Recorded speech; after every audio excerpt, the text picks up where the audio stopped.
Good evening and welcome to Riderpiece Theater. Me, Alistair Dayhawk. Tonight, me proud to present Kamen Rider Geats episode 32, The JGP Strikes Back. And let me tell you, Yuya, I can tell that you're a fan of Star Wars as well. And it shows. And your writing never ceases to amaze me, because what an ending to the JGP saga. You know, the era of the JGP, because apparently we reach a new era. We reach the era of the Buffalo. And now a new game will begin.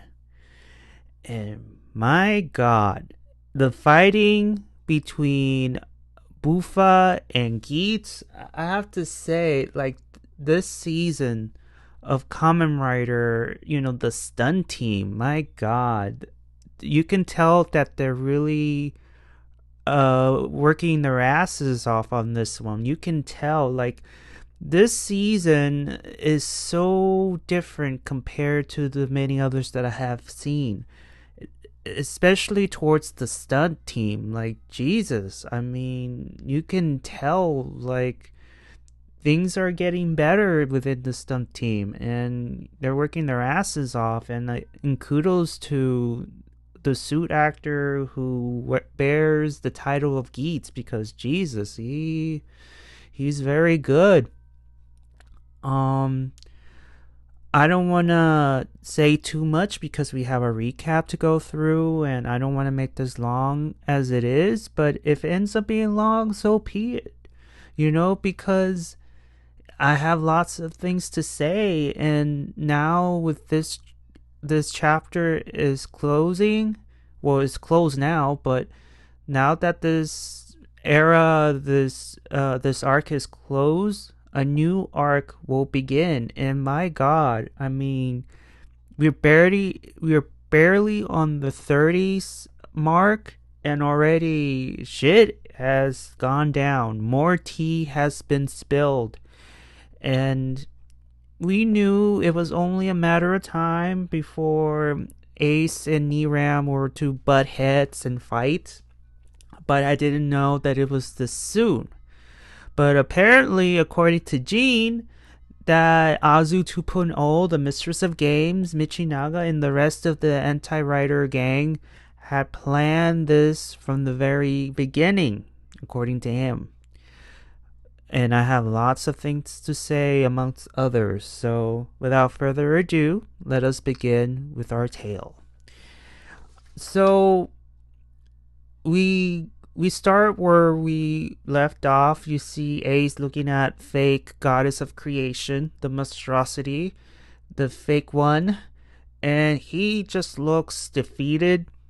And because he now knows the truth that he is a product of people's happiness, he's pretty much the Anakin Skywalker. He was created from the goddess of creation herself due to the stolen happiness from other people, that sort of thing. And if you were him, how would you, would you felt the same way? Like, what would you do when you were in Ace's shoes? That's what I'm trying to say. What would you do? Seriously, what would you do? And then Michinaga steps in. He wants to fight him, and this time, however, Ace is just like, no, I don't want to fight you. No. And he just tries to walk away, and Michinaga stops him, like, what the hell is wrong with you? I'm like, don't you want to fight? And Ace is like, here's the thing, I don't need to fight you. Like, there's no point in fighting you. And you can tell Michinaga was getting pissed. Like, there's no point in fighting you. And he responds with, okay, so what is, like, the point is to be kill or be killed, the survival of the fittest, that sort of thing. But Ace is like, nah, Nah, I don't want to fight you. I'm over this thing. I'm like, right now, I just discovered my true origin story. Apparently, my mom is turned into a statue. She's a goddess, and I don't know how to take it. And then they get interrupted by fake evil greenhouse man. Yes, the real greenhouse man got eaten in the last episode, and the fake one comes in and interrupts this mini argument. And, he is a clone of the original. He shares the same feelings as the original. And he says, look, I'm going to get rid of you. I'm going to get rid of Bufa in order to create the world for Jamotos. So he is living off of the real evil greenhouse man's dream. But remember, there are shared copies. We all know that the real one is dead and this is just a clone. And you see him, trying to fight Ace. He just throws Michinaga like a sack of paper, or just he just threw him away, just tossed him aside. And Ace doesn't transform, and then he's been pushed to a corner. The next thing you know, guess who's back? Gene returns from his like self discovery, whatever, and he steps in and he says, "Wait a minute, who the hell are you? You're not Ace. You're not the Ace that I know. The Ace that I know doesn't give up. The Ace that I know, is a winner, that sort of thing." And he just takes his piece of the gun off him and just transforms into Kamen Rider Gene, and he is holding his own against evil greenhouse man clone. And let's see, what else did I put in here? Oh yes, and then as they were fighting, fake goddess of creation tells everybody in Cloud City that the game will commence tomorrow at noon, and every monster disappears. Everybody's safe. The clone leaves. Michinaga already left, and yeah, that's the end of that. So we get into the opening credits, and after that, then we get some information. Well, not yet. I'm jumping ahead of myself here. So we open up with a little bit of infighting between the Mistress of Games versus Evil Clone, and already there's a lot of mini arguments in this episode because Evil Clone is acting on his own. Mistress of Games is like, what the hell is wrong with you? Like, are you betraying me? What's going on? Like, and he bluntly points out, like, you're head over heels for Michinaga and just ignoring our true goal, which is creating a world for the Jamotos. If you're not going to do anything about it, then I will. And he does the blueberry, or is it the blueberry or the raspberry? Either way, whatever berry, he does that to Azu 2.0, calls her a hag, and that was hilarious to say. That was hilarious. So then we hit Ace and Gene, and the reason why he left and that sort of thing. So he went on his own. He started digging more about the DGP, and we get more of the DGPT. Apparently, back in the old days, instead of winning wishes, they get a gold coin. And back in the old days, especially during the Roman Empire, the gold coin meant a lot. It meant a lot of prestige, power. It just meant a lot back in those days. But everything changed the moment Mitsume retired as a navigator and turned into the goddess of creation, which led to the things that we have right now. And back then, according to Gene, the players didn't need to put their lives on the line compared to now. So I wonder what changed. Like, obviously there was the producer involved. That producer with the mask and he was dressed all in red robes. He did something to change everything. I wonder why. Mind you, he makes an appearance at the end. But, this is spoilers. I assume you guys already seen it.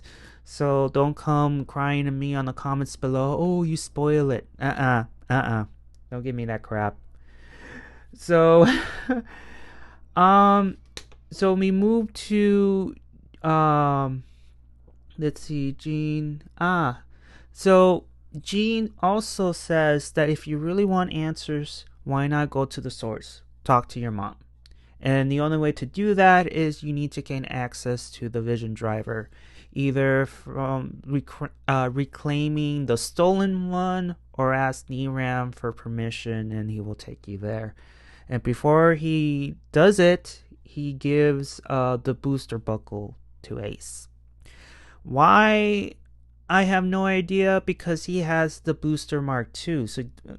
But he just gives it to him, and we move on to the scene where before I go on any further, Niram, he loves to eat. He enjoys eating. Almost every single scene that he's in, he's always eating.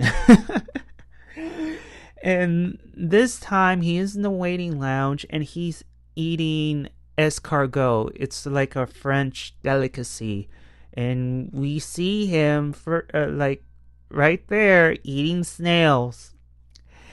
And Ace jumps in and demands that, hey, take me to the goddess of creation. I need to talk to my mother. Of course, Niram says no, because it's a give and take thing. Give me what I want and I'll give you what you want. I'll tell you what I want, what I really, really want. Oh, tell me what you want, what you really, really want. That's pretty much what that scene was all about. But Niram obviously has an interior motive. He's not gonna give his word to Ace if he were to hand over the driver and takes him to see his mom. He's gonna go back on his word. But Ace doesn't know that yet. So he demands to see Mama. Niram says no. Go do your job and I'll take you to her. And he leaves. But obviously there is tension between those two for obvious reasons. And then his secretary comes in saying that Papa Neon, the disgraced father, demands his presence right away. So we hit to the next scene. He takes his wine and just pours a cup to disgraced Papa. And guess what? He never mentions Neon at all in this scene. He is angry at the Mistress of Games for destroying his plans. So again, it's no wonder Neon wanted to escape that family, because there's no love in that house. She wants to try to find love elsewhere. She tries to escape, and this is the proof right here in this scene. Papa Neon, disgraced father, his only concerns is his own ambitions. He's using Neon as a tool to further his own goals, his own ambitions, and it sucks. And Niram is like, you need to sit back, relax, because once I get the driver back, I'm gonna pack my bags, the whole DGP will pack their bags, and we gonna destroy the world. Either, I'm not sure exactly if he's gonna just wipe the memory off of people's heads concerning the DGP and leave, or he's gonna destroy the world entirely. Either way, he's packing his bags. And he even suggested to disgrace Papa Neon that, hey, I recommend you wipe out the memory of the DGP and everything all together because, yeah, because I seriously recommend. So again, this scene just further proves to all of us that the moment Ace gives the driver, he's gonna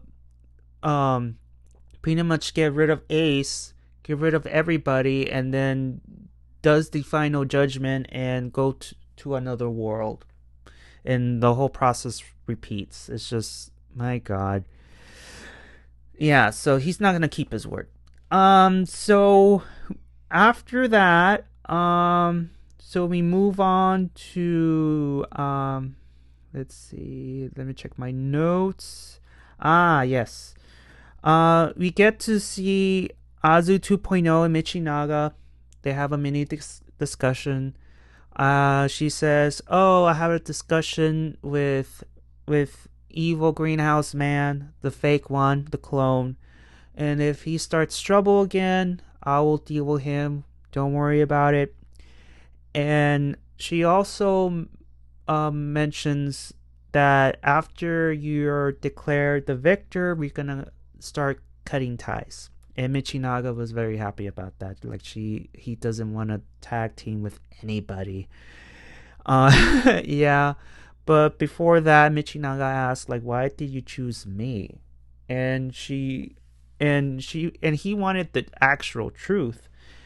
And Azu 2.0 pretty much said the same thing, except the fact that I think she just enjoys people suffering, both enemies and allies alike. She has this sick obsession with making people suffer, and she just feeds off it. She reminds me a whole lot of Alti from Xena, where Alti feeds on fear, feeds on suffering, and only to make herself powerful. Same way with Azu 2.0. The difference is Alti has powers, she does not. She has a driver, you can say, but that's all she has. So yeah, so they're gonna cut ties the moment Michinaga is declared the victor. And then we move to the final battle between Michinaga and Ace. They have a mini exchange. This time Ace is determined to take the Vision Driver off of Michinaga in order to speak and see his mom after decades upon decades. And I have to say, this fight between Michinaga and Ace in this episode was superb. It was brilliant. You can tell that the stunt team, the boys who wore the suits, they worked their asses off, and you can tell in this scene.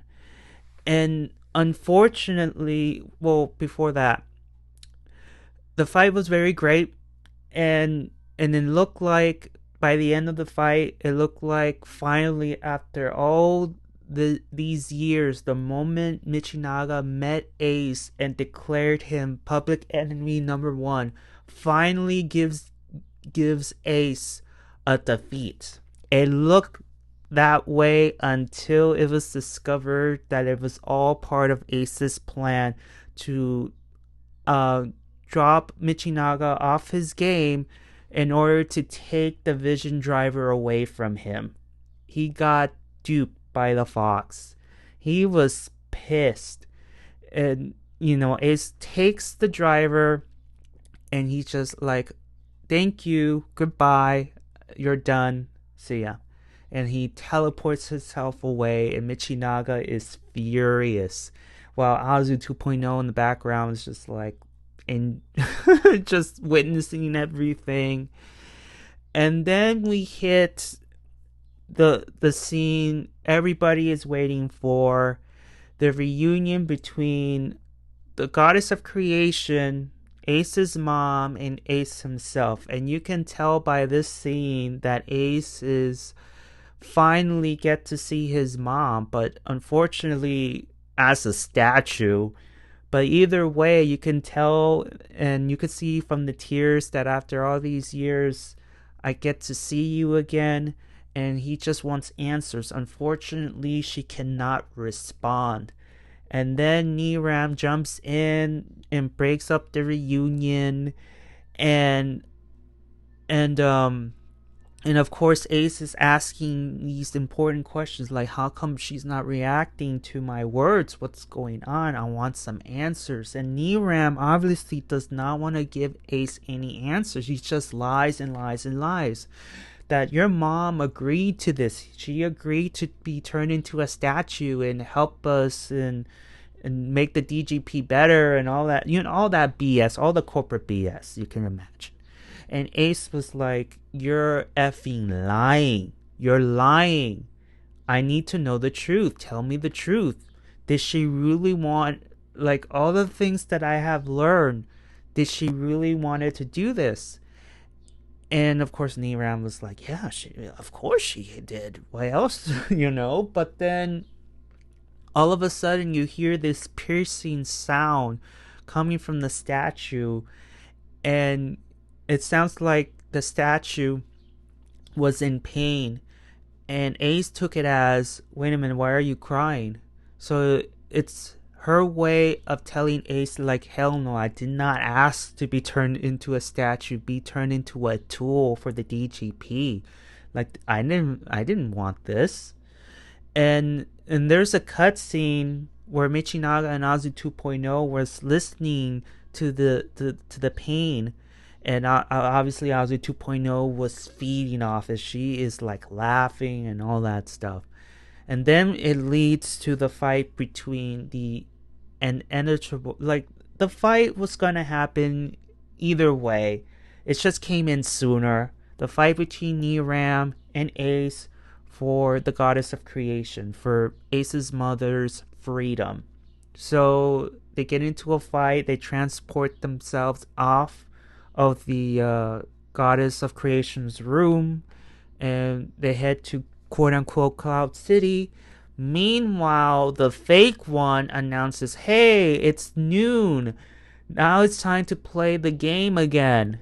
And of course, the angel squids comes in, the squid angels, and they gather the remaining of the people stranded in Cloud City and being pushed into these colored circles. All the while, you see the riders fighting, and unfortunately, Neon again is not there. Neon is not there.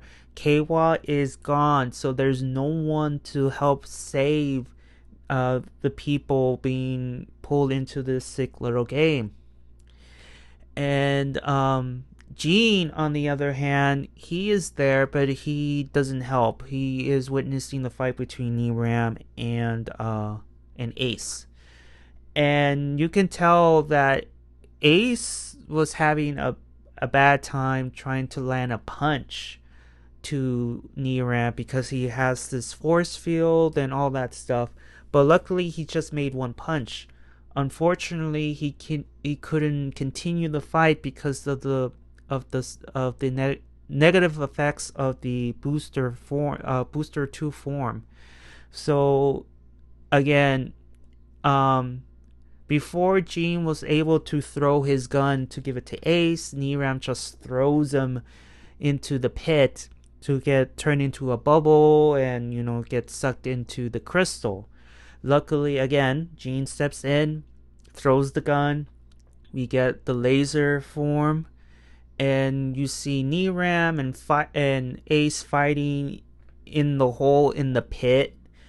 All the while, we're witnessing people getting dropped into the pits of hell, quote unquote, and turned into bubbles before everybody's eyes except for 2 survivors, Sarah and some random kid, because the fake goddess has declared all the bright colors are going to get picked And unfortunately, the people with all the bright colors are falling into their quote-unquote deaths. And again, Sarah and the kid, some random kid, were in the black circle and they were saved. I know I'm jumping ahead, but So Niram, Ace are fighting in the hole, and then here comes Michinaga, and this is where things get very dark in terms of the ending, because Gene cannot do anything. He doesn't have another copy of his gun, or else he would have stopped Michinaga. Regardless if he stopped it or not, he will be defeated by Michinaga. So what ended up happening is that Michinaga steps in. He looks in the hole, seeing Ace and Niram fighting. Obviously, they didn't even notice him, being on top.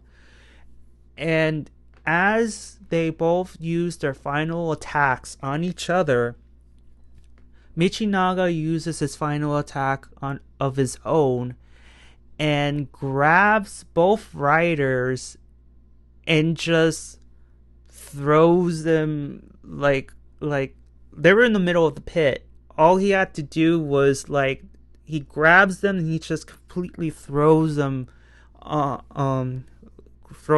like falling. And then we witness, Niram and Ace, being turned into bubbles and get sucked into the crystals. All that's left of them are their drivers and the booster buckle. That's all that remains of them. And again, fast forward, we get to see also the people getting turned into bubbles, except for Sarah and the random kid. The games is over because, again, the main goal of the JGP for the tournament, that is to get rid of Niram and take his vision driver. The goal has been set and done. The JGP tournament is officially over. And Michinaga is declared the winner. So now that the games have ended, poor Gene is on the ground just seeing both drivers on the stairs, and you see Michinaga and Azu 2.0 at the top of the stairs saying that, everything went according to plan. And Gene said, so you guys planned this from the very beginning, didn't you? You set up this game in order to have Niram and Ace butt heads. And yeah, I mean, let's be honest here. Again, the fight between those two was inevitable. It was bound to happen. It just came in sooner. So regardless, it was a good plan. Ace, pretty much made a fool out of Michinaga, and now Michinaga, outwits the fox. So now he's declared the winner. He takes both drivers. They both teleport where the goddess of creation is, and he sticks out his card with his wish. I want to be the top Kamen Rider of them all. My world, give me my world, woman, give me my world. And he ends up, getting the world that he wants. Cloud City becomes no more Cloud City. The world gets remade. The fallen ones gets resurrected. So all the fallen Jamoto, all the fallen squids are resurrected once again. And the age of the buffalo, the age of Bufa, has arrived. And this marks the end of Geats' undefeated streak. Yeah, so Michinaga is officially the winner, and the world is remade anew. And yeah, finally Ace is defeated.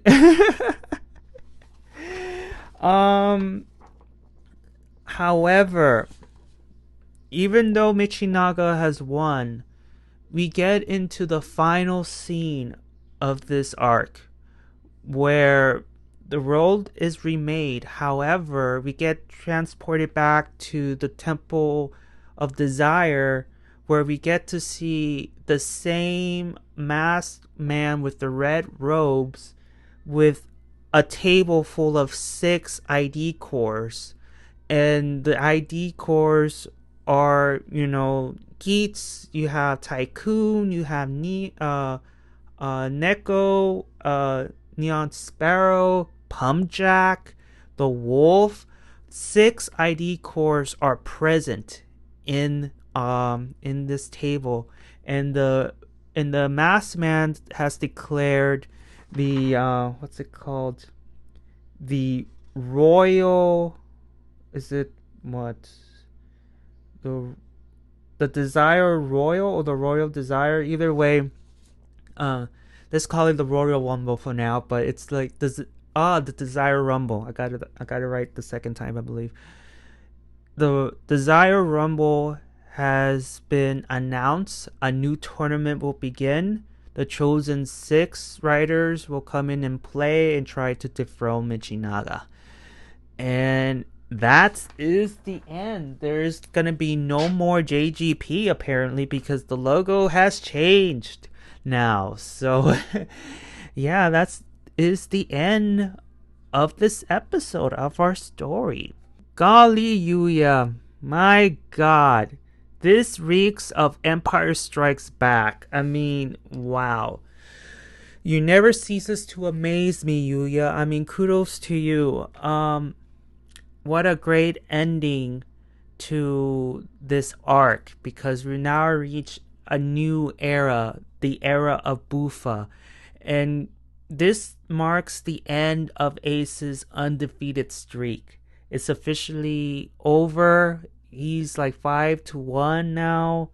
He outwitted Ace, because the fight between those two was very cool. Like I said earlier, I mean, it was very intense. And here we thought that Michinaga finally, after all these years, will get a victory over Ace, but wasn't the case at all. Ace just used Michinaga's ego, his hatred towards Ace, to get what he wanted off of him. He wanted to take Division Driver back, and he's willing to throw away a match just to get it, and he did. And at the end of it, Michinaga was outwitted by the Fox. But then later on, he gives Ace, in a way, the finger for that, and just drags him and Niram to hell. And according to Gene, they planned this game for that moment. They planned this for Niram and Ace to butt heads. But again, that match between those two was already like it will eventually happen, but he came in sooner. And they got turned into bubbles. We don't know what happened to them. We'll find out in the next episode or two. But other than that, I mean, by golly, Michinaga at the end pretty much gave Ace the middle finger. It's just like, you outwitted me, I outwitted you. And so, my god, that was superb. And also, again, Niram, he enjoys eating. Almost in every single scene, he is eating. And this time he's eating snails. At least he's not double dipping. At least try to double dip.